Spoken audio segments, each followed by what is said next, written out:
Chairman, Ranking Member Conyers, members of the committee, I'm here to make one fundamental point, and that is a balanced budget amendment is a civil rights issue. We cannot protect the voices and the right to representation of future generations if we leave a limitless credit card in the hands of the federal government. The federal government is a radical outlier in that it has no limit whatsoever constitutionally on its credit card, on its borrowing capacity. And that creates a huge potential for abuse of shifting bad policy decisions and the bill, taxation without representation, to future generations. I'm here before you today because a civil rights issue like this should unite everyone. It should not be decided on the basis of any partisan divide.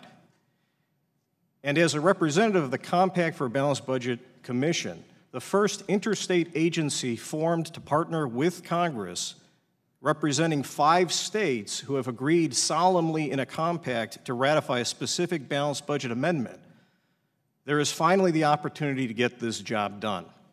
Because HCR 73 was filed today, it is being prime-sponsored by Representative Luke Messer, and unlike any other proposal before you, it only requires simple majorities to pass.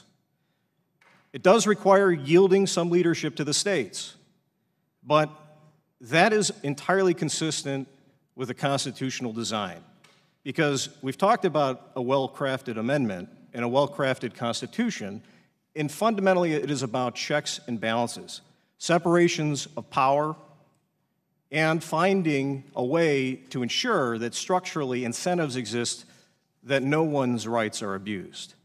That is precisely what this balanced budget amendment and the Compact for a Balanced Budget is about. It is a well-crafted amendment because it strikes at the core problem. The core problem is not budgetary symmetry. The core problem is not really even budgetary processes. The core problem is limitless borrowing capacity. In 1798, Thomas Jefferson said if he had one amendment to restore the Constitution to its first principles, it would be removing the capacity to borrow from the federal government. Now, that's a little radical. It goes a lot farther than is necessary. But he was striking at a recognition that with limitless borrowing capacity in the hands of any debtor, any human being, let alone an elected official, it is a structural incentive to create fiscal abuse, particularly if you're sending the bill to the next generation. Now, I'm here to urge you today to recognize that many of the concerns expressed by Representative Conyers, by Professor Blinder, and others on, some would say, the other side of the ideological spectrum from me, are legitimate in many respects. It is not the right way to go about fiscal responsibility to have some fixed demand for a balanced budget all the time. But they're wrong in assuming that you can safely place limitless borrowing capacity in the hands of Congress and just hope for pay-go to arise simultaneously. There's a reason why pay-go failed. There's a reason why it went on and it went off.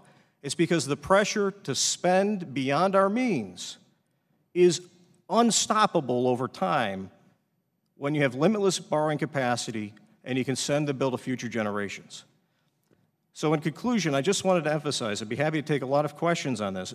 The balanced budget amendment that has been already drafted, that 5 states, Alaska, Arizona, Georgia, Mississippi, and North Dakota have agreed to ratify, if and when it is proposed, is designed very carefully to address every concern that has been ever raised about past balanced budget amendments. Those concerns are addressed reasonably, and it is critically important to emphasize that it does what every good constitutional reform should do, which is check and balance power. And with that said, I hope that this civil rights issue of protecting future generations from being saddled with our policy choices and taxes for decisions on spending they never had a chance to influence will be protected, and that we will come to view a balanced budget amendment as akin to the same sorts of amendments we have approved in the past to represent folks that have been excluded from the political process. Thank you very much.